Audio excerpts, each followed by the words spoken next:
Hello student, good morning और good evening. देखो आज हमारा जो टॉपिक है देखो वो ऑर्गेनाइजिंग है। अच्छा बड़ा टॉपिक है ऑर्गेनाइजिंग। पहले हम ऑर्गेनाइजिंग का मीनिंग देखेंगे, उसके बाद हम लोग ऑर्गेनाइजेशन स्ट्रक्चर देखेंगे। तो पार्ट वन करेंगे, फिर पार्ट टू में ऑर्गेनाइजेशन स्ट्रक्चर हो गया हमारा कि भैया जो संगठन है उसकी संरचना कैसे होनी चाहिए। और उसके बाद में स्पैन ऑफ मैनेजमेंट है, तो अपन उसमें स्पैन ऑफ कंट्रोल है, वाइड या नैरो है, ग्रेन्यूल्स का फॉर्मूला है, वो पूरा टॉपिक कवर करेंगे ताकि यहाँ से कोई भी क्वेश्चन आए तो हम उसको कर सकें। देखो ऑर्गेनाइजिंग का सिंपल मीनिंग अगर आप समझें तो ऑर्गेनाइजिंग का मतलब होता है चीज़ों को प्रॉपरली मैनेज करना। ऑर्गेनाइज करने का मतलब होता है चीज़ों को सिस्टमेटिक बनाना। अगर मैं जनरल भाषा में बोलूँ, आप मेरे रूम में आए, आपको हर चीज़ बहुत सिस्टमेटिकली दिखाई दे रही है। मैंने अपनी बुक सही जगह पर रख रखी है, मैंने अपने स्टेशनरी सही जगह पर रख रखा है, मैंने अपना बेड को बिल्कुल सही कर रखा है, तो बोलो कितना ऑर्गेनाइज कर रखा आपने चीज़ों को।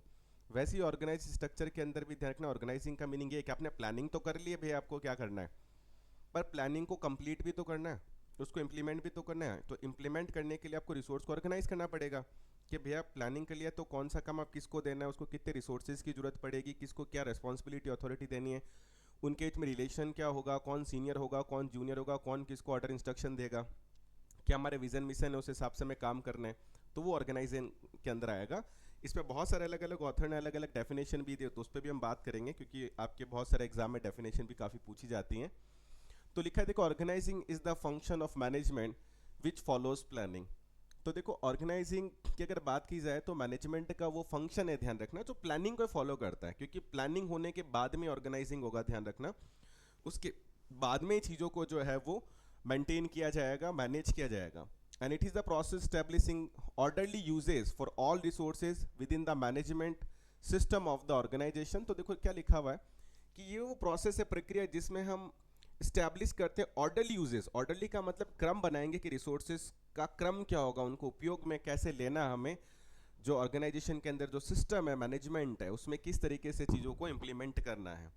It is a function in which the synchronisation and combination. तो हमें देखो सिंक्रोनाइज करना है रिसोर्सेज को, और सिंक्रोनाइजेशन का मतलब लय बनाना भैया कि कौन पहले काम करेगा, फिर कौन करेगा, फिर कौन करेगा। और दूसरा ये भी होगा कि सब एक सिस्टम के साथ, जैसे एचआर भी काम करेगा, मार्केटिंग भी करेगा, प्रोडक्शन भी करेगा, सब मिलकर सिंक होकर काम करेंगे तभी ऑब्जेक्टिव कंप्लीट होगा। जैसे सिंक्रोनाइजेशन आपने डांस में भी देखा होगा कि जब बहुत सारे डांसर एक साथ मिलकर सेम स्टेप करते हैं तो हम बोलते हैं सिंक या सिंक्रोनाइजेशन कितना अच्छा है। तो वो कॉम्बिनेशन सारा, जैसे ह्यूमन है, फिजिकल है, फिनेंशियल है, इंफॉर्मेशन है, ये सारी चीज़ें कैसे सिंक होकर कंबाइंडली काम करेगी, मिलकर काम करे कॉमन ऑब्जेक्टिव के लिए, ताकि हमें रिजल्ट जो है वो मिल सके। Organizing function essentially because facilitate administration as well as the functioning of organization. Of course organization planning से तो कुछ होगा नहीं, प्लानिंग जो कर दिया उसको प्रॉपरली इम्प्लीमेंट करने से होगा, और वो प्रॉपरली इम्प्लीमेंट करवाने का जो काम है, रिसोर्सेज को मैनेज करने का काम है, वो सारा ऑर्गेनाइजिंग का ही है। According to Louis A Allen, organisation is the process of identifying, grouping of the work to be perform, defining and delegating responsibility authority, establishing relationship. देखो मैंने स्टार्टिंग में आपको ये बोला था कि ऑर्गेनाइजिंग वो फंक्शन है जिसमें ऑर्गेनाइजेशन से पहले आइडेंटिफाई, ग्रुपिंग किया जाएगा सेम काइंड ऑफ टास्क जो सेम डिपार्टमेंट जैसा आप क्रिएट कर लो। सो मार्केटिंग का काम है, अगर कि आपको प्रमोशन करना है, सेल्स करना है, तो उसका अलग डिपार्टमेंट बना दिया। फिनेंस है, फंडिंग का सारा काम है, अगर कंपनी से काम है मान लो फिनेंस को दे दिया। रिक्रूटमेंट सिलेक्शन का काम है, अप्रेजल का एचआर को दे दिया आपने। रॉ मटेरियल वगैरह काम है, प्रोडक्शन ऑपरेशन को दे दिया। तो सबसे पहले ग्रुपिंग कर लें आप एक्टिविटीज़ की, ग्रुपिंग कर ली। उसके बाद आपने रिसोर्सेज डिवाइड कर दिए उनके बीच में, और उसके बाद उनका रिलेशनशिप मेंटेन करना कि भैया आप सब मिलकर काम कैसे करेंगे, और फिर अथॉरिटी और रिस्पॉन्सिबिलिटी जो है वो डिवाइड करना कि भैया कौन सीनियर कौन जूनियर होगा। तो प्रॉपर्ली जब तक सिस्टमेटिकली आप ये सारी चीज़ें नहीं करेंगे, कि ग्रुप नहीं करेंगे आप एक्टिविटीज़ को, डिफाइन नहीं करेंगे क्या परफॉर्म करना है, डेलीगेट नहीं करेंगे रिस्पॉन्सिबिलिटी अथॉरिटी को, इस्टेब्लिश नहीं करेंगे इनकी रिलेशनशिप, तब तक चीज़ें ध्यान रखना प्रॉपर्ली वर्क या काम नहीं करेगी। अकॉर्डिंग टू चेस्टर बर्नार्ड, देखो ऑर्गेनाइजिंग फंक्शन है by which concern is able to define the role position, जिसमें जॉब रिलेटेड कोऑर्डिनेशन। फिर देखो हेनरी फ्योल ने भी दिया, सबकी डेफिनेशन में आपको सेम काइंड ऑफ मिलेगा। मैकफार्लैंड ने दिया, किथन डेविस मेरा काफ़ी फेवरेट कह सकते हो ऑथर है अगर एचआर या मैनेजमेंट की अगर बात की जाए तो। फिर मुनी ने दिया, तो सब अलग अलग ऑथर बहुत सारी डेफिनेशन जो है वो यहाँ पर दे रहे हैं। ठीक है, आगे पढ़ते हैं। देखो organising is the next important function of management, कि जैसे प्लानिंग हो जाता है तो प्लानिंग में तो डिसाइड किया जाता है भाई फ्यूचर में हमें काम करना कैसे है, भैया आगे का हमारा क्या स्टेप रहेगा। लेकिन ऑर्गेनाइजिंग डिसाइड करेगा ऑन वेज मीन्स थ्रू, किन तरीके से होगा भैया, प्लान को हम अचीव कैसे आसानी से कर पाएंगे, प्लान को कैसे हम एफिशिएंटली इफेक्टिवली एग्जीक्यूट कर पाएंगे, वो सब ऑर्गेनाइजिंग में होगा। Hence organising refers to the, इसलिए ऑर्गेनाइजिंग में देखो कौन कौन से प्रोसेस यूज किए जाते हैं कि सबसे पहले इसमें आइडेंटिफाई किया जाता है, ग्रुपिंग किया जाता है उन कामों को, ध्यान रखना जो हमें परफॉर्म करने हैं, तो ग्रुपिंग की जाती है, सबसे पहले आइडेंटिफाई ध्यान रखना किया जाता है रिसोर्सेज को। Defining and determining responsibility authority for each job position. अब हर जॉब जो पोजीशन है, देखो जो काम करना है, जैसे मैनेजर है तो उसकी क्या रिस्पॉन्सिबिलिटी होगी, उसकी क्या अथॉरिटी होगी, ये डिफाइन किया जाएगा। आज सुपरवाइजर है तो उसकी अथॉरिटी रिस्पॉन्सिबिलिटी क्या होगी, फोरमैन है तो उसकी रिस्पॉन्सिबिलिटी या उसकी ड्यूटीज़ क्या रहेंगी, क्या अथॉरिटी उसका रहेगा। और फिर उनके बीच में रिलेशनशिप बनाना वेरियस जॉब पोजीशन के बीच में कि भैया तुम्हें ये ऑर्डर देगा सुपरवाइजर, सुपरवाइजर आपको ऑर्डर मैनेजमेंट से मिलेगा, या मैनेजर है जो ध्यान रखना उसको सीनियर मैनेजर जो है उससे ऑर्डर इंस्ट्रक्शन मिलेंगे, तो वो एक रिलेशनशिप भी फॉर्मली एक्सप्लेन करना पड़ता है।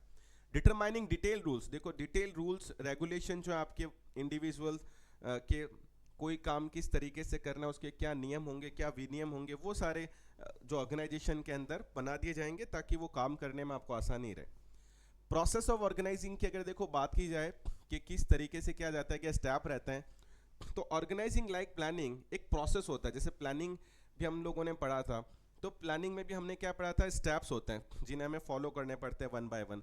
वैसे ऑर्गेनाइजिंग भी आप लोगों को ध्यान रखना है, इसमें स्टेप्स जो है ध्यान रखना वो फॉलो करने पड़ते हैं, स्टेप बाय स्टेप ऑर्गेनाइजिंग होता है जैसे कि प्लानिंग होता है, तो वो अपन को पूरा केयरफुली करना पड़ता है, वर्कआउट करना पड़ता है। The process of organising consist of, कौन कौन से स्टेप होते हैं, देखो मेन 5 स्टेप्स होते हैं, यानी 5 चरण या 5 पद होते हैं इसके अंदर।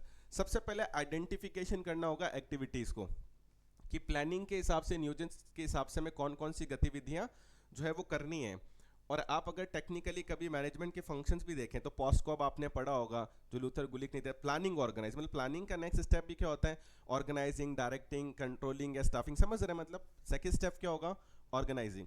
तो जैसे ही प्लानिंग हो जाता है उसके बाद में एक्टिविटी आइडेंटिफाई करनी पड़ती है। Each organisation exist for fulfilling a specific purpose, को पूरा करने के लिए ऑर्गेनाइजेशन काम करता है।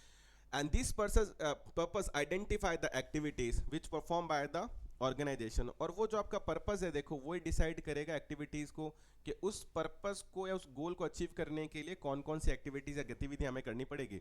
जैसे मान लो आज आपने प्लान किया कि असिस्टेंट प्रोफेसर मुझे बनना है, तो फिर उसके लिए प्लानिंग तो करोगे भैया, रिसोर्सेज कहाँ से मुझको नोट्स लेने हैं, बुक्स लेने हैं, टेस्ट लेने हैं, क्लासेस लेना है, सेल्फ स्टडी करना है, लाइब्रेरी ज्वाइन करना है, तो वो सारा ऑर्गेनाइजेशन तो आपको करना पड़ेगा। For example in manufacturing organisation production of the goods होगा, selling are the major activities होगी रूटीन एक्टिविटीज के साथ साथ। Hence the identification, various activities को आपको आइडेंटिफाई करना पड़ेगा जो ऑर्गेनाइजेशन फंक्शंस के लिए इंपॉर्टेंट है। तो आपको पता करना पड़ेगा कि भाई एक्टिविटीज कौन कौन सी करनी पड़ेगी। अगर आज फॉर एग्जांपल मैंने सोचा मैं अपना खुद की क्लासेस लॉन्च करता हूँ, डायरेक्ट मैं बच्चों से कनेक्ट होता हूँ, बच्चे बहुत प्रॉब्लम कई बार फेस करते हैं डायरेक्टली, मेरे से डायरेक्टली जुड़े रहेंगे तो मैं उनको ज़्यादा समझ पाऊंगा, ज़्यादा बेटर दे पाऊंगा। लेकिन मुझको पता था कि मुझे इसके लिए करना क्या पड़ेगा, मुझे सिस्टम की ज़रूरत पड़ेगी भैया, मेरे को ऑनलाइन बोर्ड वगैरह है वो सारे डिजिटल बोर्ड परचेज करने पड़ेंगे, मुझे सिस्टम लेना पड़ेगा, लाइटिंग की ज़रूरत पड़ेगी, मुझको एक ऑपरेटर की ज़रूरत पड़ेगी, मुझको एक एप्लीकेशन की ज़रूरत पड़ेगी, तो मुझको कुछ टीम की रिक्वायरमेंट होगा। तो वो सारी चीज़ें आपको सबसे पहले देखनी तो पड़ेगी ना कि उस काम को करने के लिए कौन कौन सी एक्टिविटीज़ आपको परफॉर्म करनी पड़ेगी, वरना आप करेंगे कैसे। तो वही काम यहाँ हो रहा है कि आइडेंटिफाई किया जा रहा है कि कौन कौन सी गतिविधि एक्टिविटीज़ हमें करनी पड़ेगी फाइनल ऑब्जेक्टिव को अचीव करने के लिए। और जैसे ही बहुत सारी एक्टिविटीज़ हमने आइडेंटिफाई कर ली कि फॉर एग्जांपल यार हमें मार्केटिंग करना पड़ेगा, हमें सेल्स करना पड़ेगा, या हमें प्रमोशन करना पड़ेगा, तो जो सेम टाइप की एक्टिविटीज़ है उनको ग्रुपिंग कर दो ना, जो मार्केटिंग में आने वाली एक्टिविटीज़ उनको मार्केटिंग में कर दो और एक मार्केटिंग का डिपार्टमेंट बना दो आप। फिनेंस है फॉर एग्जांपल, पैसा कहाँ से लाना है, फंडिंग कहाँ से लेनी है, या किस तरीके से भैया पेमेंट्स वगैरह होंगे, तो वो सारा फिनेंस का काम आप के लिए एक अलग एक्टिविटीज़ या ग्रुप ऑफ एक्टिविटीज़ कर दो, फिनेंस के काम है। ऐसे आप ऑपरेशन प्रोडक्शन का कर दो, ऐसी रिसर्च और डेवलपमेंट टीम बना दो। तो ये सारी ग्रुपिंग आप करोगे एक्टिविटीज़ की ताकि वो आसान हो जाए चीज़ें समझ में। आप अब एक ही डिपार्टमेंट फिनेंस का भी मार्केटिंग ऑपरेशन का काम कर रहा है तो स्पेशलाइजेशन होगा नहीं, लैक ऑफ स्पेशलाइजेशन में दिक्कत आएगी। तो वही रीज़न है कि ग्रुपिंग ऑफ एक्टिविटी में काम जो सिमिलर है उनको सेम ग्रुप में आपको डालना है। Once the activities have been identify हो जाएगा, there is necessity that they are grouped, तो उनको ग्रुप में करना बहुत ज़रूरी है। The activities are grouped in बहुत तरीके से, जैसे आप ग्रुपिंग कर सकते हैं। The activities which are similar, जैसे सिमिलर नेचर की उनका एक सेपरेट डिपार्टमेंट बना दे, जैसे मैंने अभी आप लोगों को बताया, जैसे परचेजिंग है, प्रोडक्शन है, मार्केटिंग, अकाउंटिंग है, फाइनेंस है, तो आप इनको रिलेटिवली रेस्पेक्टिवली क्या कर सकते हैं, ग्रुपिंग कर सकते हैं कि परचेज है, प्रोडक्शन डिपार्टमेंट बना दिया, मार्केटिंग का बना दिया फाइनेंस, और उनसे रिलेटेड जो एक्टिविटीज़ हैं इन रिलेटेड डिपार्टमेंट में आपने शिफ्ट कर दी। एंड फर्दर ईच डिपार्टमेंट जो एक्टिविटीज़ है फिर आप उनको सब डिवाइडेड कर सकते हो स्पेसिफिक जॉब के अंदर। जैसे मार्केटिंग में भी सेल्स का काम कौन करेगा, प्रमोशन का काम कौन करेगा, मार्केटिंग मैनेजर कौन होगा जो भैया कस्टमर के सेटिस्फेक्शन पे फोकस रखेगा, तो उसमें भी आप स्पेसिफिक जॉब को जो है क्लासीफाई कर सकते हो कि इनमें भी कौन सा काम कौन करेगा। नेक्स्ट देखो थर्ड नंबर पे, जैसे हम लोगों ने एक्टिविटीज़ को आइडेंटिफाई कर लिया, हमने उसकी ग्रुपिंग कर ली, अब थर्ड हम रेस्पॉन्सिबिलिटी बांटेंगे भैया कौन सा काम कौन करेगा।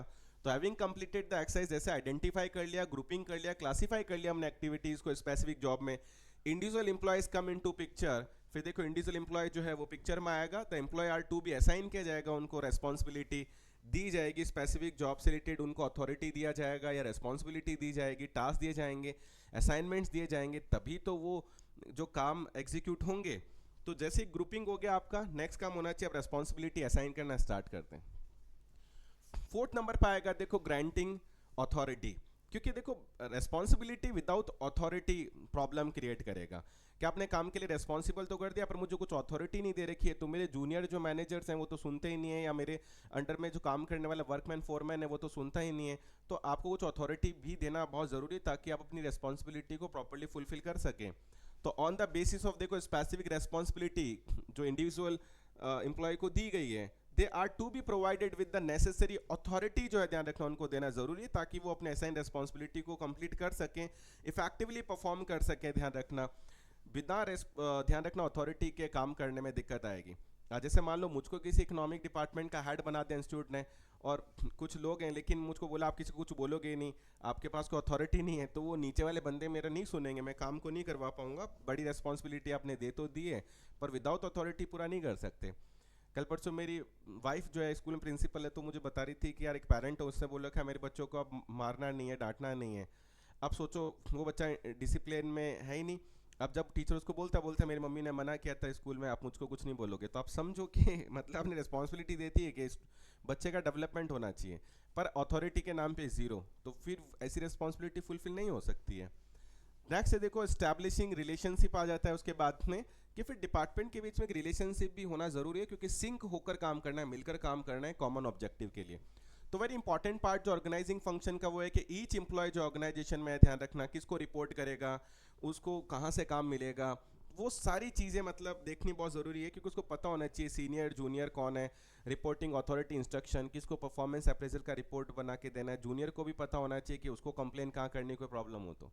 दिस एस्टैब्लिश एक स्ट्रक्चरल रिलेशनशिप बनता है, देखो वो आगे हम पढ़ेंगे भी, ऑर्गेनाइज स्ट्रक्चर पूरा एक टॉपिक है, इसलिए स्टार्टिंग में पार्ट 1 लिखा हुआ था, पार्ट 2 लगभग इससे भी ज़्यादा बड़ा होगा मेरे ख्याल से, ध्यान रखना क्योंकि उसमें सारा ऑर्गेनाइज स्ट्रक्चर या स्पैन ऑफ कंट्रोल के ऊपर हम बात करेंगे, वो इससे ज़्यादा इंपॉर्टेंट टॉपिक होगा। लेकिन पहले में समझना बहुत ज़रूरी है कि एग्जैक्टली ऑर्गेनाइजिंग है क्या, तो वो क्लियर स्ट्रक्चर आपको बताना ज़रूरी है। थोड़ा हिंट जरूर दूंगा ऑर्गेनाइज स्ट्रक्चर में, जैसे आप लोगों ने लाइन स्ट्रक्चर पढ़ा होगा कि फॉर एन एग्जाम्पल ये जो कंपनी है ठीक है ना, उसका कोई सीईओ है फॉर एन एग्जाम्पल, या उसके अंडर में मान लो कोई मैनेजर काम कर रहा है, ठीक है, और उसके अंडर में मान लो कोई सुपरवाइजर काम कर रहा है, तो ये सिंपल जो है अपन कह सकते हैं सिंगल लाइन जो है वो ऑर्गेनाइज स्ट्रक्चर है। फिर मान लो अगर आप एडवाइजरी तौर पे कोई मैनेजर और अपॉइंट करते हो तो फिर वो स्टाफ पे चला जाता है, तो वो अपन पढ़ेंगे लाइन स्ट्रक्चर, स्टाफ स्ट्रक्चर, उसके बाद में हम लोग ज्योग्राफिकल स्ट्रक्चर भी देखेंगे, फंक्शनल स्ट्रक्चर भी देखेंगे, प्रोजेक्ट भी देखेंगे, मैट्रिक्स भी होता है, फ्री फॉर्म भी होता है, वर्चुअल ऑर्गेनाइजेशन भी होते हैं, तो बहुत तरह के ऑर्गेनाइज स्ट्रक्चर होते हैं, ध्यान रखना। तो ये तो था देखो स्टेप जो हमने एक बात की कि कौन कौन से स्टेप ऑर्गेनाइजिंग के अंदर आप लोगों को जो वो यूज़ करने चाहिए। तो जहाँ पर हम लोगों ने बात की कि सबसे पहले प्लानिंग के हिसाब से ऑर्गेनाइजेशन की एक्टिविटीज़ को आइडेंटिफाई करें, देन आप उनकी ग्रुपिंग करें, ध्यान रखना ग्रुपिंग कर दी जाती है तो ध्यान रखना फिर उनको डिफरेंट जॉब असाइन करें, फिर आप उनको रेस्पॉन्सिबिलिटी वगैरह हैं जैसे अथॉरिटी या रेस्पॉन्सिबिलिटी हैं तो वो आप उनको देकर रखें, उनकी रिलेशनशिप जो वो एक्सप्लेन करें भैया। तो ये सारी जब चीज़ें होंगी तो अपन कह सकते हैं चीज़ें प्रॉपर्ली ऑर्गेनाइज है ऑब्जेक्टिव को अचीव करने के लिए। नेक्स्ट उसके बाद में आता है देखो ऑर्गेनाइजिंग प्रिंसिपल पर हम बात करेंगे कि किन सिद्धांतों पर किन प्रिंसिपल को फॉलो करेंगे तो ऑर्गेनाइजिंग बेटर हो पाएगा। So organisation function is effective only if the management follow. कुछ गाइडिंग प्रिंसिपल है, ध्यान रखना, जो इंपॉर्टेंट रहेंगे अगर आप प्रॉपर्ली ऑर्गेनाइज करना चाहते हैं या ऑर्गेनाइजेशन आप चाहते हैं कि इफेक्टिवली परफॉर्म करे, तो उसके लिए कौन कौन से प्रिंसिपल है। तो सबसे फर्स्ट है देखो प्रिंसिपल ऑफ स्पेशलाइजेशन। अब प्रिंसिपल ऑफ स्पेशलाइजेशन का मतलब आप जिसमें बेहतर है वही काम करो। फॉर एग्जाम्पल जैसे मुझे इनकम टैक्स पढ़ाना नहीं आता, मुझे अकाउंट्स पढ़ाना नहीं आता, तो मैं उन सब्जेक्ट में हाथ नहीं डालता हूँ भाई।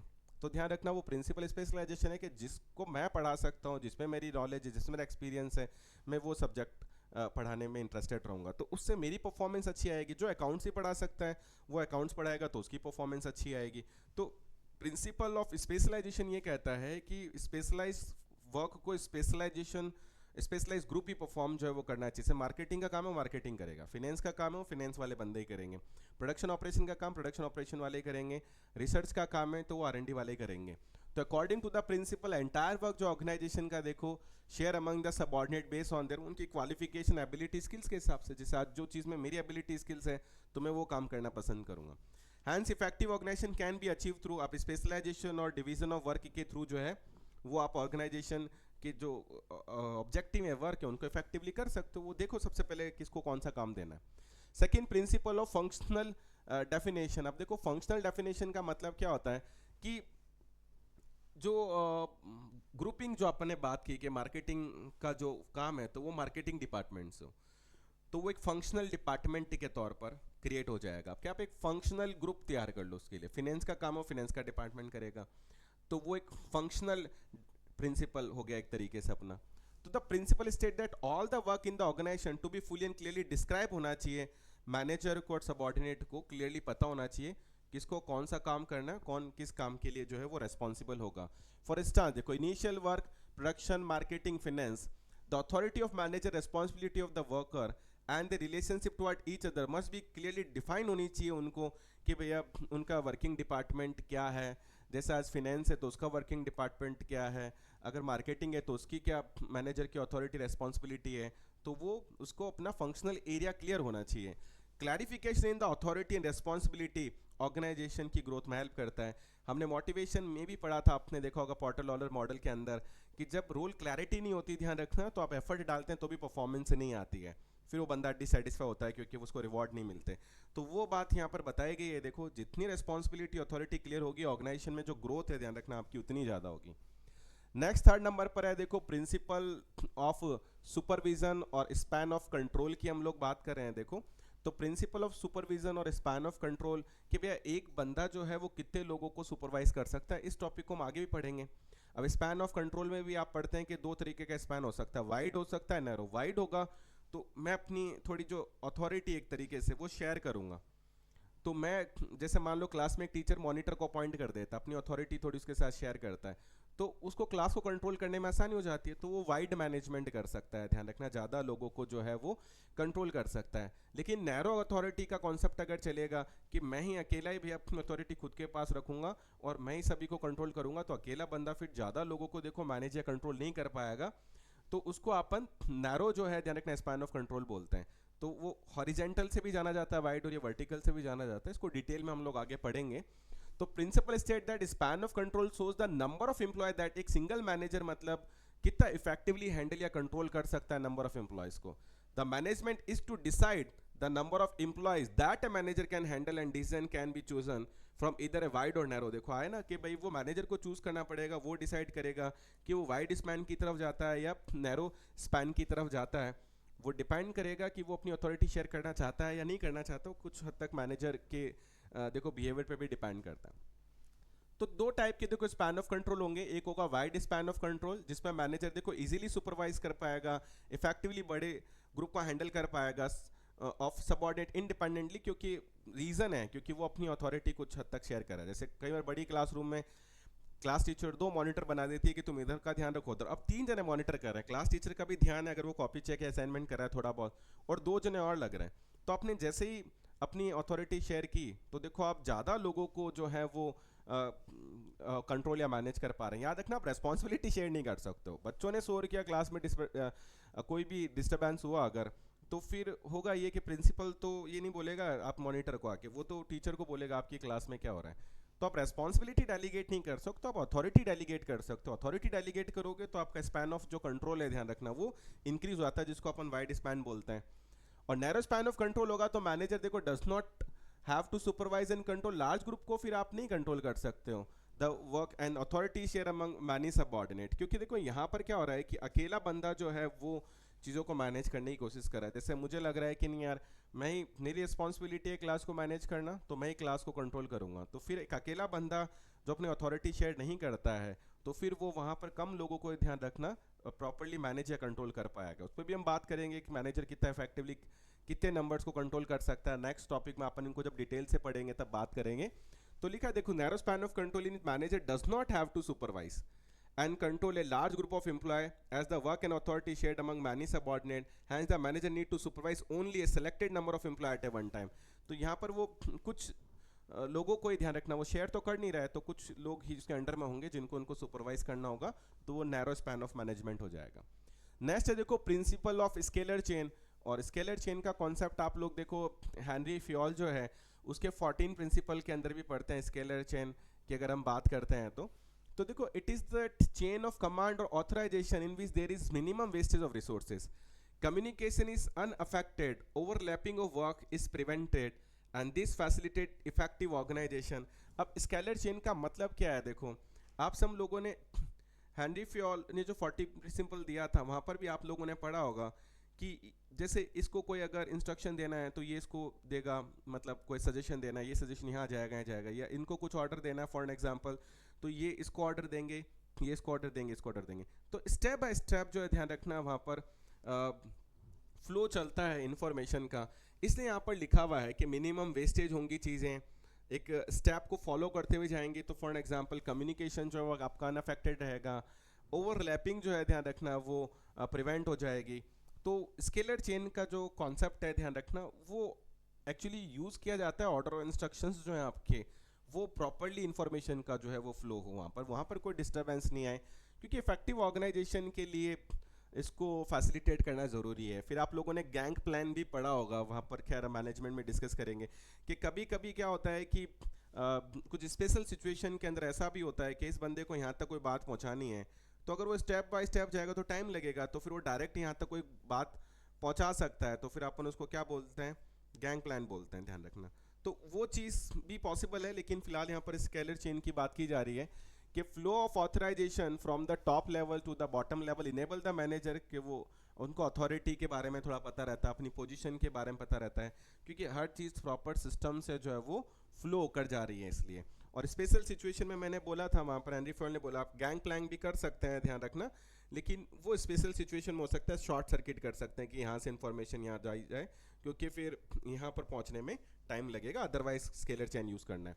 Principle of unity of command भी देखो हेनरी फ्योल के प्रिंसिपल्स में आपने पढ़ा होगा, ये इंपॉर्टेंट भी। यूनिटी ऑफ कमांड का मतलब एक सबऑर्डिनेट को केवल एक ही सीनियर जो होगा वो ऑर्डर या इंस्ट्रक्शन देगा, ये यूनिटी ऑफ कमांड है। क्योंकि एक बंदे पर अगर दो जने जब ऑर्डर इंस्ट्रक्शन देते हैं तो फिर वो उसके कंफ्यूज होने के चांसेस बढ़ जाते हैं, ध्यान रखना। आज मैं भी हूँ और अगर मेरे को दो अलग अलग बंदे अगर अलग अलग ऑर्डर इंस्ट्रक्शन देंगे तो आप समझ सकते हैं कि मैं किसकी बात मानूंगा, वो दिक्कत में आ जाएगा। आज मेरी डॉटर को मैंने बोला तुम ये काम करो, मेरी वाइफ ने बोला तुझे करना है, हम दो लोग अलग इंस्ट्रक्शन दे के चले गए, उसको समझ नहीं आ रहा मैं कौन सा काम करूं।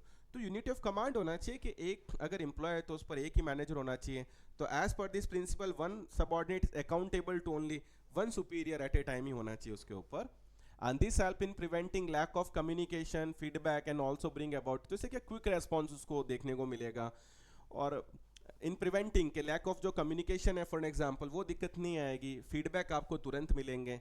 And the principal unity of command lead to effectively combine both physical and financial resources, which is turn adds an effective coordination organization। लिखा है कि ये principal unity of command जो है वो फिर आपको कंबाइन, मतलब फिजिकल पॉइंट ऑफ व्यू आप बात करें या फिनेंशियल रिसोर्सेज पर भी अगर अपन बात करें तो वहाँ पर भी वो मदद करेगा ऑर्गेनाइजेशन को इफेक्टिवली फंक्शन परफॉर्म करने में। क्योंकि हर चीज़ का अगर एक ही बंदा हो जो ऑर्डर या इंस्ट्रक्शन देने वाला हो तो सबको क्लैरिटी होती है कि हमें किससे बात करनी है, कौन हमें काम देगा, चाहे वो फिनेंस की बात की जाए तो फिजिकल रिसोर्सेज की बात की जाए, चीज़ें क्लियर होती हैं उसके अंदर। एक जने को 10 लोग अगर काम देंगे तो वो एक का भी काम नहीं कर पाएगा। नेक्स्ट हम बात करेंगे देखो mission and vision of an organisation के ऊपर। हालांकि हम स्ट्रैटेजिक मैनेजमेंट में भी विजन एंड मिशन पर काफ़ी बात होती है। देखो दोनों में फ़र्क क्या है। देखो विजन जो होता है, ध्यान रखना, वो आपका एंड पॉइंट होता है। मतलब अगर विजन की अगर हम बात करें तो ये हमारा अल्टीमेट गोल है जहाँ पर हमें पहुँचना है। जैसे मान लो मैंने बोला कि मैं अपनी क्लासेस को इंडिया में नंबर 1 बनाना चाहता हूँ, तो ये तो मेरा विजन हो गया जो लॉन्ग टर्म है। हो सकता है 20 साल 25 साल कितने साल लगें। तो हर कंपनी लेकर चलती है कि भैया हम हमारे सेगमेंट की बेस्ट कंपनी बने या हम पूरे वर्ल्ड की नंबर 1 कंपनी बने। जैसे मान लो एक विज़न था माइक्रोसॉफ्ट का कि हर घर पे हमारा लैपटॉप या पीसी होना चाहिए, मतलब हर टेबल के ऊपर हमारा जो है वो सिस्टम होना चाहिए। तो वो उनका विज़न था और लगभग काफ़ी हद तक ठीक है, वो कामयाब हुए हैं। तो वो एक लॉन्ग टर्म विज़न था। और विज़न स्टेटमेंट होते भी छोटे से हैं, ध्यान रखना। अगर बात की जाए, आप विज़न स्टेटमेंट पढ़ेंगे तो वो स्मॉल होंगे। जैसे मैंने बोला to be a number 1 company, तो छोटा होगा। लेकिन मिशन स्टेटमेंट जो होते हैं, ध्यान रखना, वो ये बताते हैं कि हम कौन हैं एग्जैक्टली और हमारा एग्जिस्टेंस क्या है, इस हम क्यों हैं, किसके लिए काम कर रहे हैं, हमारा पर्पस क्या होने का। तो मिशन स्टेटमेंट यूजुअली जो होते हैं, ध्यान रखना, वो लॉन्ग होते हैं। मिशन स्टेटमेंट जो होते हैं लॉन्ग होते हैं विजन स्टेटमेंट से, ध्यान रखना। मिशन जब आप पढ़ेंगे तो कंपनी बताती है कि हम कौन है और हम सोसाइटी को क्या सर्व करना चाहते हैं या हमारे एग्जिस्टेंस के पीछे रीज़न क्या है। तो मिशन स्टेटमेंट आपको विजन स्टेटमेंट के कंपैरिजन में पढ़ने में, ध्यान रखना, जरूर बड़े मिलेंगे। तो वो कंपनी के एग्जिस्टेंस को बताता है। जैसे आज मैंने आया कि ठीक है मेरा मिशन स्टेटमेंट है to serve the society with the best education, तो ये मेरा एक मोटिव हो गया सोसाइटी के पॉइंट ऑफ व्यू, एग्जिस्टेंस के पॉइंट ऑफ व्यू, तो वो मिशन स्टेटमेंट होता है। तो मिशन एंड विजन देखो बोथ ठीक है, ऑर्गेनाइजेशन पर्पज से रिलेटेड होंगे, no doubt. Typically return form में कंपनी बकायदा अपना विजन और मिशन स्टेटमेंट देती है। And mission and vision statement from the organisation that answer question about who we are, what do we value and where we are going. तो देखो who we are ये mission statement में आता है। What do we value, हम किसको value देते हैं, तो वो आपका मिशन स्टेटमेंट के अंदर आता है। पर वेयर वी आर गोइंग, हम किस तरफ जा रहे हैं, ये हमारा विजन स्टेटमेंट जो है वो बताता है। तो दोनों का थोड़ा सिस्टम अलग है कि विजन जो है वो हमारा स्टीयरिंग कमेटी है, ध्यान रखना, वो हमारा डायरेक्शन देगा कि हमारा एंड पॉइंट क्या है। और मिशन जो है वो एग्जैक्टली ये बताता है कि हम कौन हैं और हम किस लिए सोसाइटी में हैं या हम सोसाइटी को क्या सर्विसेज दे रहे हैं। मिशन स्टेटमेंट कम्युनिकेट ऑर्गेनाइजेशन, देखो रीजन फॉर बीइंग, आप किस कारण से हैं। How it aim to serve its, आप अपने स्टेक होल्डर को कैसे सर्व करेंगे। स्टेक होल्डर देखो हर वो बंदा हो गया जो कंपनी से रिलेटेड हो, फिर वो चाहे कंपनी के एम्प्लॉयज़ हो, चाहे इन्वेस्टर हो, चाहे डेटर क्रेडिटर हो, चाहे सोसाइटी हो, तो किस तरीके से आप उनको बेनिफिट देंगे। कस्टमर, एम्प्लॉय, इन्वेस्टर जैसे स्टेक होल्डर मोस्ट ऑफन इन्फेसाइज किया जाता है, बट अदर स्टेक होल्डर भी गवर्नमेंट है, कम्युनिटीज़ है, एनवायरमेंट है, जो मैंने आपको बोला उनके लिए। मिशन स्टेटमेंट ऑफन देखो लॉन्गर होते हैं, मैंने बोला ना ये बड़े होंगे विजन स्टेटमेंट के कंपैरिजन में, क्योंकि वो वैल्यूज़ के बारे में बताते हैं, हम कौन है क्या है उसके बारे में बताते हैं, तो वो पढ़ने में आपको बड़े मिलेंगे। वैल्यूज आर द बिलीफ होता है इंडिविजुअल ग्रुप का, इन दिस केस ऑर्गेनाइजेशन की भी खुद के देखो लिखा इमोशनली वैल्यूज होती है। वो मतलब मैं यूँ कहने में तो हो सकती है, मैं ये नहीं कह सकता कि हर कोई मिशन को लेकर चलता है ये, पर ठीक है बहुत सारे ऑर्गेनाइजेशन अपना मिशन बताते हैं कि भाई हमारा मिशन क्या है।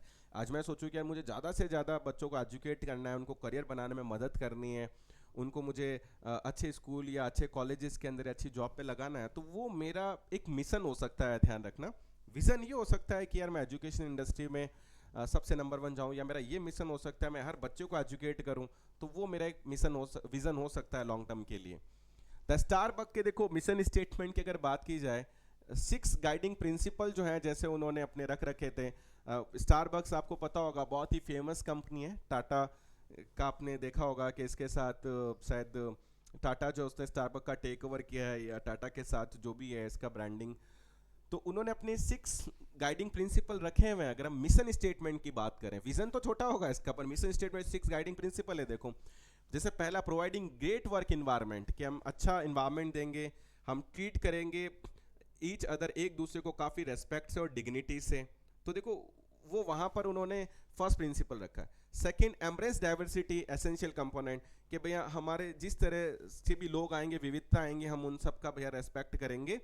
क्योंकि इंडिया आपको पता है कल्चर डाइवर्सिफाइड है, और स्टारबक भी बहुत कंट्रीज में आपको मिलेगी, तो आप समझ सकते हैं अलग अलग कल्चर जो है वो उसको देखने को मिलेगा।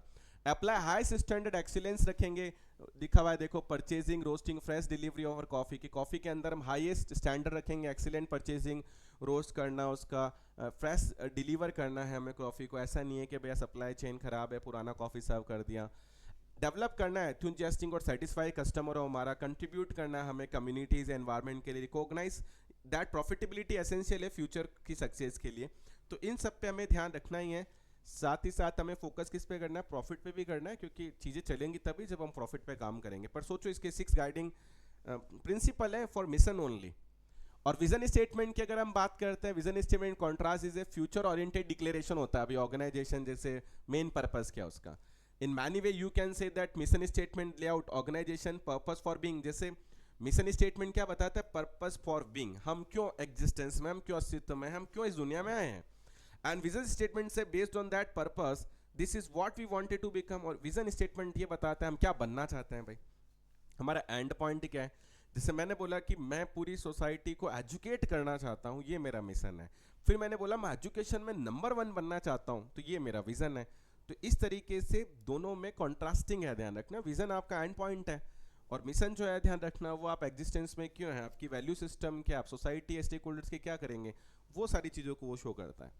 तो the strategy should flow directly from the vision since the strategy is intended to achieve. तो देखो जो विजन है उसी से स्ट्रैटेजी डेवलप होती है, क्योंकि स्ट्रैटेजी मतलब वो व्यू रचनाएं होंगी जिससे हम अपने विजन को कंप्लीट कर पाएंगे, ध्यान रखना। और विजन भी डेवलप मिशन से होता है, क्योंकि मिशन आपके एग्जिस्टेंस को बता रहा है, आप उस एग्जिस्टेंस के थ्रू आप क्या अचीव करोगे फाइनली, वो आपका विजन है, ध्यान रखना।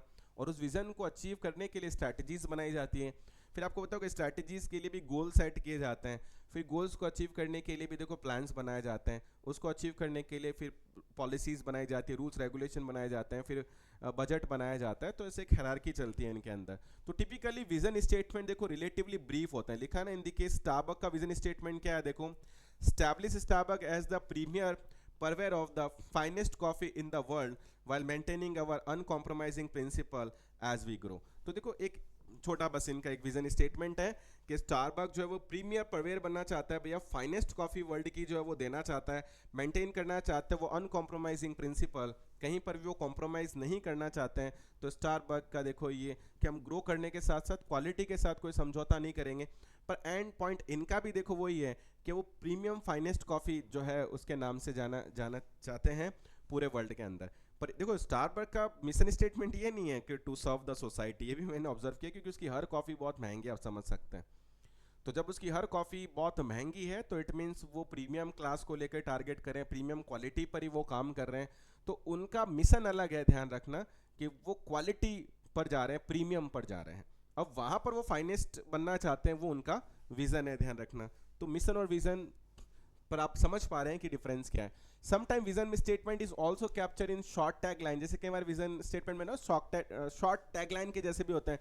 टोयोटा का पता है क्या, मूविंग फॉरवर्ड, बात खत्म। ये हमारा विजन स्टेटमेंट, मूविंग फॉरवर्ड, क्या हमें आगे बढ़ना। तो विजन स्टेटमेंट क्या बोला, यूजुअली बहुत शॉर्ट टैग लाइन जैसे भी होते हैं, ध्यान रखना। Statement that appear in most communication customer supplier employ, जो कि लिखा हुआ है कि मोस्ट कम्युनिकेशन में आपको दिखाई देंगे, कस्टमर सप्लाई एम्प्लॉय के साथ आप डील करते हैं, तो स्टेटमेंट आपको वहाँ पर होता हुआ या मिलता हुआ दिखाई देगा। मिशन स्टेटमेंट आर लॉन्गर होते हैं, ये हमने पढ़ लिया विजन से, ऑफन बिकॉज क्योंकि वो कन्वे करते हैं कि ऑर्गेनाइजेशन की कोर वैल्यूज क्या है भाई, वो मेनली सोसाइटी में किस रीजन से हैं। And mission statement answer the question के हु वी आर, देखो है ना, हु वी आर, हम कौन है, and what does our organisation value, हम किसको वैल्यू देते हैं। और vision statement typically take form of relatively वो ब्रीफ फ्यूचर ओरिएंटेड स्टेटमेंट होते हैं कि हमें जाना कहाँ, where is the organisation going, हम किस दिशा में काम कर रहे हैं, वो विजन स्टेटमेंट बताता है। So increasing organisation also add a value statement which either reaffirm और statement outside the organisation value that might to be एविड इन द मिशन और विजन स्टेटमेंट। बाकी लिखा है कि जैसे ऑर्गेनाइजेशन है वो कई बार अपने वैल्यू स्टेटमेंट भी देते हैं, तो वैल्यू स्टेटमेंट के अंदर उनका मिशन भी झलकता है, उनका विजन भी झलकता है, ध्यान रखना, मतलब दोनों का कॉम्बिनेशन पर कुछ हमारे काम का नहीं है। रोल्स प्लेड बाय मिशन और विजन का देखो मेन रोल क्या है, मेन रोल ये कि डायरेक्शन का काम करेंगे, हम काम उसी दिशा में करेंगे जहां हमारे ये मिशन और विजन कंप्लीट होते हुए नजर आए। तो mission and vision statement play 3 critical role हैं, इसके 3 इंपॉर्टेंट रोल हैं।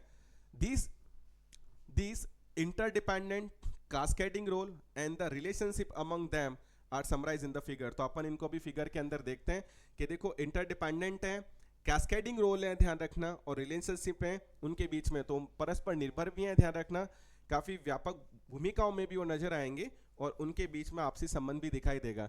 जैसे मुझे पता है डायग्राम आपको बहुत क्लियरली नहीं दिखाई दे रहा होगा। तो हमारा जो मिशन है देखो सबसे फर्स्ट पे क्या लिखा हुआ, mission statement, who we are, कि हम कौन है, एंड व्हाट वी वैल्यू, हम किसको वैल्यू देते हैं, ठीक है। विजन हमारा क्या है, what we want to become, हम बनना क्या चाहते हैं, और ये दोनों ध्यान रखना, communicate purpose to stake holder.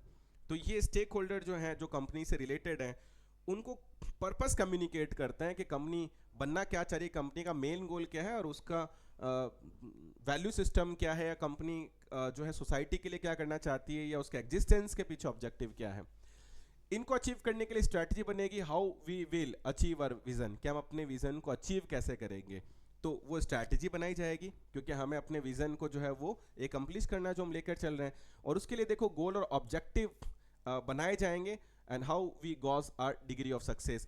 Step by step आपको छोटे छोटे ऑब्जेक्टिव ध्यान रखना, और जो गोल है वो अचीव करने पड़ेंगे, जिनके लिए हम वर्ड भी यूज करते हैं कि आपके गोल हैं, जैसे वो स्मार्ट होने चाहिए, जिस पर हम बात करेंगे, ठीक है ना। तो स्मार्ट होने चाहिए, हम जब बात करते हैं कि भैया स्पेसिफिक होने चाहिए ध्यान रखना, मेजरेबल होने चाहिए आपके, अचीवेबल या अटेनेबल होने चाहिए आपके, रिलीवेंट होने चाहिए और टाइम बाउंड होने चाहिए। तो वो आप छोटे छोटे टारगेट अचीव करते जाओ, गोल अचीव करते जाओ, तभी आप विजन पर जा पाएंगे। और विजन भी तो वो है जो मिशन से ही ड्राइव हुआ है, आपका ध्यान रखना, उसके एंड पॉइंट है हमारा, उसके लिए स्ट्रैटेजीज बनाई जाती है ये। सो दीज रोल आर, हम बात करें रोल कौन कौन से, देखो communicate the purpose of the organisation. एक तो स्टेक होल्डर को पर्पस का पता चलेगा, जो इंटरेस्टेड पार्टी जिन्होंने इन्वेस्ट किया है, जो काम कर रहे हैं, उन्हें ये पता तो चलना चाहिए कि भाई आखिर ये ऑर्गेनाइजेशन का ऑब्जेक्टिव क्या है, भैया ये इनका एंड पॉइंट क्या है, ये किसके लिए काम करेंगे, ये है क्या, इनकी वैल्यू सिस्टम क्या है, इनका आखिरी गोल क्या अचीव करने के लिए। सेकेंड, इन्फॉर्म स्ट्रेटेजी डेवलपमेंट, और दूसरा स्ट्रेटेजी जो डेवलप करनी है आपको, व्यू रचना जो बनानी है, उसके लिए बेस भी तो ये बनेंगे। स्ट्रेटेजी बनाओगे किसको, विजन या मिशन को अचीव करने के लिए तो बनाओगे। And develop the measurable goal and objective by which gauge the success of the organisation strategy. जो मैंने अभी बोला कि आप लोगों को गोल या ऑब्जेक्टिव सेट करने पड़ेंगे, और देखो जो यहाँ पर एक बात है ना मेजरेबल, जो मैंने जस्ट आपको बताई थी कि स्पेसिफिक होने चाहिए, मेजरेबल होने चाहिए, अचीवेबल अटेनेबल होने चाहिए, रिलेवेंट होने चाहिए, टाइम बाउंड होने चाहिए, ताकि आपको क्या है कि आप माप सके अपनी सक्सेस को, कि आपकी रणनीति कितनी सफल हो चुकी है, कितना आप आगे बढ़ रहे हैं। ऐसा थोड़ी रशिया है भाई, अगर या इजराइल है वो गल्फ में वॉर कर रहा है तो वो सारा वो धीरे धीरे जाएगा कि पहले मैं गाजा को भैया जीतूंगा, स्टेप बाय स्टेप, मैंने चलो इसको अचीव कर लिया है, अब मैं लेबनान है भैया तो उसको, या जॉर्डन है फिर मैं उसको देखूंगा, फिर मैं ईरान की तरफ जाऊंगा। तो वो स्टेप बाय स्टेप ध्यान रखना, अपनी सक्सेस को मेजर करना जरूरी है, क्योंकि आप एकदम से सब कुछ नहीं कर पाएंगे। अब देखो नेक्स्ट आएगा फॉर्मल एंड इनफॉर्मल ऑर्गेनाइजेशन। अब थोड़ा थोड़ा ऑर्गेनाइज स्ट्रक्चर की तरफ जैसे हम मूव कर रहे हैं, तो आपको पता है ऑर्गेनाइजेशन में दो चीजें काम करती है, एक फॉर्मल और इनफॉर्मल ऑर्गेनाइजेशन। देखो इनफॉर्मल जो अनौपचारिक संगठन की हम बात करते हैं ना, ये तो क्यों आता है, क्योंकि हम क्या है भैया, हम सोशल पर्सन है, देखो हम सामाजिक प्राणी हैं। अगर हम किसी ऑर्गेनाइजेशन में काम करेंगे तो कोई ना कोई हमारा दोस्त बनेगा जिससे हम बातचीत करेंगे, अपनी चीज़ें शेयर करेंगे, तो इनफॉर्मल ऑर्गेनाइजेशन, इनफॉर्मल ग्रुप बन ही जाता है वहाँ पर। और फॉर्मल ऑर्गेनाइजेशन वो होता है, ध्यान रखना कि जैसे मैंने ज्वाइन किया तो ये आपके हेड हैं, आप इनके जूनियर हैं, आपको कोई प्रॉब्लम आएगी तो आप इन्हें भैया कंप्लेन करेंगे या इनसे सजेशन लेंगे, आपको ऑर्डर इंस्ट्रक्शन देंगे, आपको लीव लेनी है अगर तो आपको इनसे अप्रूवल लेना पड़ेगा। तो जब आप सिस्टमैटिक रिलेशनशिप डिफाइन कर देते हो उसको अपन फॉर्मल ऑर्गेनाइजेशन बोलते हैं। So performance of the organising function provide a compact framework to an enterprise, this compact framework is called formal organisation.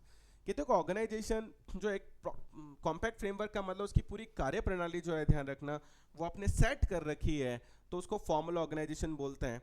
And the existent operation of formal organisation permit people to interact with each other at a personal and social level. लेकिन देखो formal organisation अगर होगा तो कहीं ना कहीं वो आपको परमिशन देगा कि ठीक है आप बात करेंगे मैनेजर से भी, आप कलीग से भी बात करेंगे, जूनियर से भी बात करेंगे, सोशल इंटरेक्शन बातचीत तो होगी। तो आपका एक ग्रुप बनेगा, लंच रूम में बैठे हैं तो हम चीज़ें बातचीत हो रही हैं, हम मिलकर जो है वो हंसी मजाक भी कर रहे हैं, खाना भी शेयर कर रहे हैं। So this personal and social interaction जो होता है वो आपका इनफॉर्मल ऑर्गेनाइजेशन में कन्वर्ट हो जाता है। वो हमारी सोशल नीड के कारण से होता है, क्योंकि हम कोई कंप्यूटर तो है नहीं कि भाई टास्क दिया वही टास्क करेंगे, हम लोग सोशल हैं तो हम लव और अफेक्शन जो है हमारे बीच में रहता है। Nature and character formal informal organisation की अगर हम बात करें तो फॉर्मल ऑर्गेनाइजेशन एक देखो consciously plan deliberately design entity होगा जो ऑर्गेनाइजेशन खुद बनाएगा, सुपीरियर सबऑर्डिनेट रिलेशनशिप वो खुद असाइन करेंगे, अथॉरिटी डेलीगेट करेंगे, समझ रहे हैं। और चेस्टर बेनार्ड जो है ध्यान रखना, जिसके बारे में आप लोग जो है मैनेजमेंट थॉट के अंदर पढ़ेंगे कि organisation formal when activities properly coordinated हो, कॉमन ऑब्जेक्टिव के लिए सब मिलकर काम कर रहे हो, मतलब प्रॉपर्ली चीजें डिफाइंड हो, कौन क्या काम करेगा, किसके बीच में क्या रिलेशनशिप होगी, असाइन होगा सब कुछ। It is through this formal relationship member communicate, और वो फॉर्मल रिलेशनशिप के थ्रू कम्युनिकेट करेंगे, जो उनकी ड्यूटीज है वो प्रॉपर्ली असाइन की जाएगी systematically. Formal organisation function set of उनकी बाउंड्रीज होती है ध्यान रखना, एंड कैपेबल वो डिसिप्लिन और कंट्रोल्ड मैनर में काम करेंगे क्योंकि पूरे रूल्स और रेगुलेशन के हिसाब से वो काम करते हैं। और वही इनफॉर्मल ऑर्गेनाइजेशन होगा, अनौपचारिक है, जो हमने दोस्तों का ग्रुप बन गया है, सोचो आप ऑर्गेनाइजेशन के अंदर वैन पीपल देखो लिखा है फॉर्मल रिलेशनशिप में होते हैं, सुपीरियर सबऑर्डिनेट तो वो कॉन्टैक्ट में भी आते हैं, इंट्रैक्शन भी होता है, एक दूसरे को जानने की, एक पर्सनल रिलेशनशिप बनाने की अपॉर्चुनिटी भी मिलती है, आप एक दूसरे के लंच या डिनर पे जाते हैं, पार्टीज में जाते हैं, and this social group and their associate behaviour is called, ये जो ग्रुप बन गए हैं और इनके जो बिहेवियर है ध्यान रखना, उसको हम इनफॉर्मल ऑर्गेनाइजेशन बोलते हैं। And this personal and social relationship है ध्यान रखना, वो इनफॉर्मल ऑर्गेनाइजेशन का बेस होती है या वो एक इनफॉर्मल ऑर्गेनाइजेशन में कन्वर्ट हो जाती है। सो इनफॉर्मल ऑर्गेनाइजेशन में be defined as a network हो गया एक तरीके से। इनफॉर्मल ऑर्गेनाइजेशन क्या हुआ, एक नेटवर्क हो गया जो सोशल रिलेशनशिप के कारण से क्रिएट हुआ है। कम्युनिकेशन बिहेवियर टेंडेंसीज है, जो फॉर्मल ऑर्गेनाइज स्ट्रक्चर में आप काम करेंगे तो कहीं ना कहीं फ्रस्ट्रेट होती हैं कॉर्पोरेट कल्चर को लेकर, काम के बर्डन को लेकर, तो कहीं ना कहीं हमारा दोस्त बन ही जाता है जिनके साथ हम शेयरिंग करते हैं चीज़ों को, ठीक है, अपने सुख दुख बांट लेते हैं, कुछ सजेशन एडवाइस ले दे देते हैं, घर की प्रॉब्लम भी शेयर हो जाती है, कभी घूमने फिरने पार्टी पिकनिक पे भी चले जाते हैं, तो वो इनफॉर्मल ऑर्गेनाइजेशन में आते हैं, वो ज़रूरी है। देखो तो एक डिफरेंस दे दिया हमने, फॉर्मल अगर ऑर्गेनाइजेशन है देखो तो उसमें पूरा ऑर्गेनाइज स्ट्रक्चर जो है आपका वो डिफाइंड होगा ऑर्गेनाइजेशन के थ्रू, इनफॉर्मल है तो वो आपका पर्सन और सोशल इंटरेक्शन के थ्रू होगा। पर्पस की अगर बात की जाए तो ये लीगली कॉन्शियसली प्लान तरीके से डिफाइन किया जाएगा ऑर्गेनाइजेशन के थ्रू, और इनफॉर्मल है देखो तो वो स्पॉन्टेनियस, वो तो कभी भी किसी से भी बातचीत के थ्रू आपका बन सकता है, जिसके साथ आपके रिलेशन बनती है तो उसके साथ आप दोस्ती कर ही लेते हैं। रिलेशनशिप की अगर बात की जाए देखो तो ये mean for achieving specific goal को अचीव करने के लिए होता है, देखो ये कि कॉमन ऑब्जेक्टिव है, कंपनी का टारगेट है, मिशन है, उसको अचीव करना है। ये यहाँ पर किस लिए होता है, अपने पर्सनल नीड के लिए होता है। हम बातचीत क्यों करते हैं यार, कुछ चीज़ें शेयर करनी है, कोई दुखी हूँ मैं तो बात कर लिया तो दुख कम हो जाता है, जैसे बात करने से खुशी बांटने से जैसे बढ़ जाती है, दुख बांटने से कम हो जाता है, वो सब इनफॉर्मल के अंदर आता है जो हमारी पर्सनल नीड है। रैशनलिटी की अगर बात की जाए तो बिल्कुल हाई डिग्री ऑफ रैशनलिटी होगा, विवेकशील होगा, सोच समझ कर काम किए जाएंगे, या पर्सनल चीज़ों के लिए स्कोप नहीं है, ध्यान रखना इमोशनल फैक्टर है, काम नहीं करेंगे, काम करना है करना, ऑर्गेनाइजेशन के टारगेट हैं, तुम्हारी बेटी का बर्थडे होगा कुछ नहीं, छुट्टी नहीं मिलेगी, तुम्हें मीटिंग में जाना है, कॉन्फ्रेंस में जाना है, तो वो उस एस्पेक्ट पे काम करते हैं। पर इट इज़ इन्फ्लुएंस बाय ये सोशल पर्सनल इमोशनल फैक्टर्स पर चलते हैं, ये रैशनलिटी पर नहीं चलता है। आज कोई पार्टी है शाम को, यार मैं नहीं आ पाऊंगा यार मेरे बेटी का बर्थडे, चले काम करते हैं फिर नेक्स्ट फ्राइडे या नेक्स्ट सैटरडे संडे रख लेते हैं, तो वो इमोशंस पे चलते हैं, ध्यान रखना। कम्युनिकेशन बिल्कुल अथॉरिटी वाइज चलेगा, फॉर्मल रिलेशनशिप के थ्रू चलेगा, आपको लीव भी लेनी है तो फॉर्मल तरीके से लेनी पड़ेगी, ऑर्डर इंस्ट्रक्शन आएंगे प्रॉपर तरीके से। यहाँ पर देखो थ्रू पर्सनल सोशल रिलेशनशिप के थ्रू होता है, आप आराम से कैसे भी इंटरेक्शन कर सकते हैं, जैसे यहाँ पर ज़्यादातर रिटर्न देखने को मिल सकता है, यहाँ थोड़ी होता है हम कोई बातचीत लंच रूम में बैठ के लिख के थोड़ी करते हैं, तो यहाँ पर ओरल कम्युनिकेशन आपको ज़्यादा देखने को मिलेगा। लीडरशिप या फॉर्मल अथॉरिटी के हिसाब से मिलेगी, आज मेरे ऊपर का जो सीनियर है वो मेरा बॉस है भैया, वो ऑथोराइज है मुझको ऑर्डर इंस्ट्रक्शन देने के लिए। और यहाँ पर देखो कंपिटेंसी के बेस पर आप किसी ग्रुप में किसी बंदे को, जैसे कोई ज़्यादा एज में बड़ा, अनुभव में बड़ा है, समझदार ज़्यादा है, तो हम उसे ग्रुप का लीडर मान लेते हैं, तो वो उस हिसाब से आप दे सकते हैं। बाउंड्रीज देखो स्पेसिफिक सेट ऑफ बाउंड्रीज होती है कि आपकी क्या रिस्पॉन्सिबिलिटी, क्या अथॉरिटी है, किस सीमा में रह के आपको काम करना है, किसके काम में आप दखल अंदाजी नहीं कर सकते हो, प्रॉपरली डिफाइन होता है। पर देखो यहाँ पर लिखा है कोई सेट ऑफ बाउंड्रीज नहीं है, ध्यान रखना, आप किसी भी तरीके से काम कर सकते हैं। हालांकि कुछ ग्रुप अपने पर्सनल रूल जरूर बना सकते हैं कि भाई जैसे हम ग्रुप में एक दूसरे को कोई एब्यूजिव लैंग्वेज यूज़ नहीं करेंगे या ऐसा नहीं, तो वो जरूर कर सकते हैं, बाकी अदरवाइज ऐसे कोई बाउंड्रीज नहीं होती है।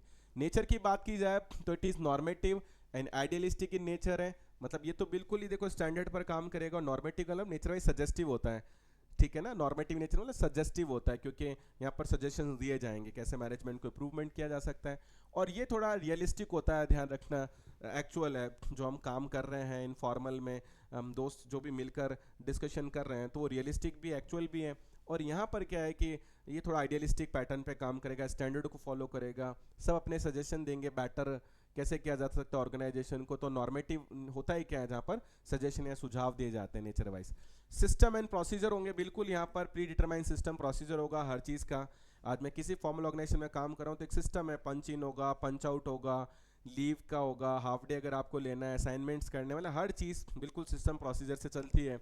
ये लिखा है ग्रुप नॉर्म्स या वैल्यू स्टैंडर्ड, आपके ग्रुप के कोई नॉर्म अगर आपने बना रखे हैं, वैल्यू स्टैंडर्ड सेट कर रखे हैं, अगर आपने, जैसे मैंने अभी आपको बताया था कि आपने कोई रूल बना रखा है कि हमारे ग्रुप में कोई बड़ा है तो उसको रेस्पेक्ट देना है, हमारे ग्रुप में कोई गाली नहीं देगा भाई एक दूसरे को, तो या इमोशनली किसी के साथ मिसबिहेव नहीं करना है आपको, ऐसे कुछ आपने बना लिया कि रेस्पेक्ट रखना है हमें बातचीत या सब चीज़ के दौरान, तो वो आपके खुद के पर्सनल लेवल पर हो सकता है, अदरवाइज ऐसा कुछ डिफाइन है नहीं।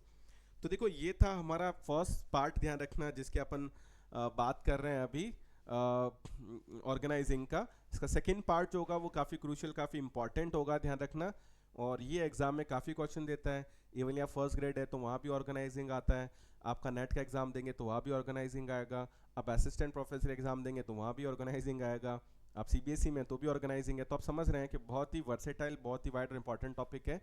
और ऑर्गेनाइज स्ट्रक्चर में से तो 101% आपको क्वेश्चन देखने को मिलेगा ही। पर आई होप यहाँ तक की बात आपको समझ में आई होगी। Thank you.